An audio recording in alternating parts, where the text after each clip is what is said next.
चाहिए।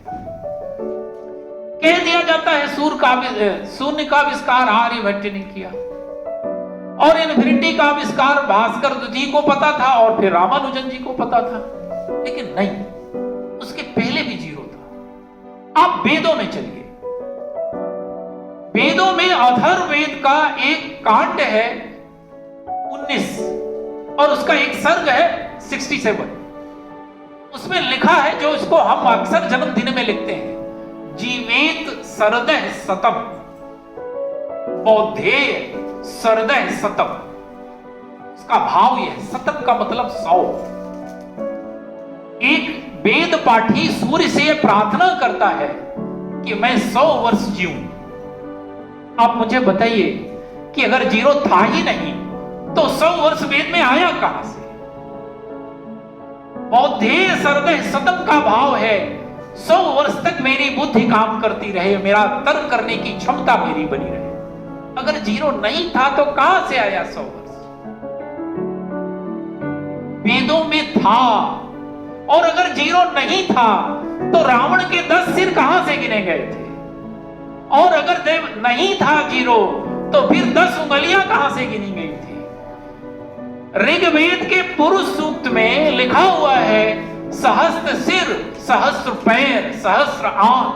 सहस्त्र मतलब होता है 1000। कहां से गिने गए? अगर बिना जीरो नहीं था तो कैसे गिना गया? आप हिंदी के अंक लिख के देखिए, 1 लिखेंगे जीरो आएगा, 2 लिखेंगे जीरो आएगा, 3 लिखेंगे जीरो आएगा, 4 लिखेंगे जीरो आएगा। ऐसा कोई अंक हिंदी का है ही नहीं जिसमें जीरो ना हो। सिंबल के फॉर्म में भी है, तो बिना जीरो के आविष्कार किए कैसे संभव था? अनंत की बात करें, इसका मतलब जीरो पहले भी था। अनंत की यदि बात करें तो अनंत कहते हैं 11वीं सदी के बाद का कॉन्सेप्ट है। नहीं,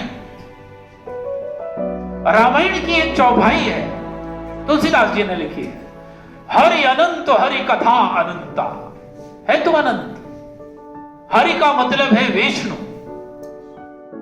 विष्णु अनंत है जिसमें सब समाहित है, और यही तो गीता में कहा गया है। और हरि अनंत हरि कथा अनंता, कहें सुनहि बहुविधि सब शंता। विष्णु अनंत है और उनकी कथा के कितने भी तरीके कर लो, लेकिन वो अनंत है, उसको व्याख्यायित आप नहीं कर सकते। तो हरि अनंत हरि कथा अनंता। इसी तरह हिंदू धर्म में भाद्रपद की जो चतुर्दशी होती है उसे हम अनंत चतुर्दशी कहते हैं। अनंत यहां भी है। उस अनंत चतुर्दशी में भी हम भगवान विष्णु की ही पूजा करते हैं। जब पांडवों ने अपना सब कुछ गंवा दिया था जुआ के खेल में, तब कृष्ण ने उन्हें अपनी मनोकामना पूर्ति के लिए इसी अनंत चतुर्दशी का व्रत करने अर्थात विष्णु के व्रत करने का उपाय बताया था। और उस दिन हम 14 गांठ वाला धागा बांधते हैं। सभी महिलाओं को पता होगा अनंत चतुर्दशी के बारे में। जैन धर्म में अनंत 14 पर्युषण पर्व उनका होता है। जैन धर्म में उस पर्युषण पर्व में, जो जैन धर्म का पर्युषण पर्व है, उसमें अंतिम दिन अनंत 14 मनाई जाती है। उस अनंत 14 में जैन धर्म के 14वें तीर्थंकर अनंतनाथ की पूजा की जाती है। तो जीरो भी हमारे धर्म ग्रंथों में था और अनंत भी हमारे धर्म ग्रंथों में था, और इसी जीरो और अनंत के बीच में सारे नंबर सिस्टम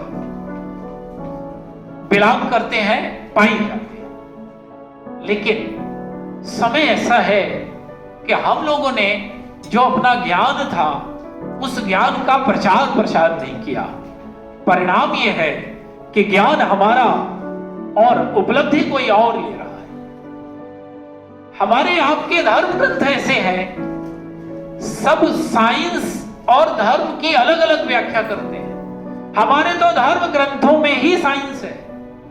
वैदिक गणित लिखी गई है, वेदों से निकली है गणित, और वेदों में उसे सॉल्व करने के सारे तरीके बताए गए।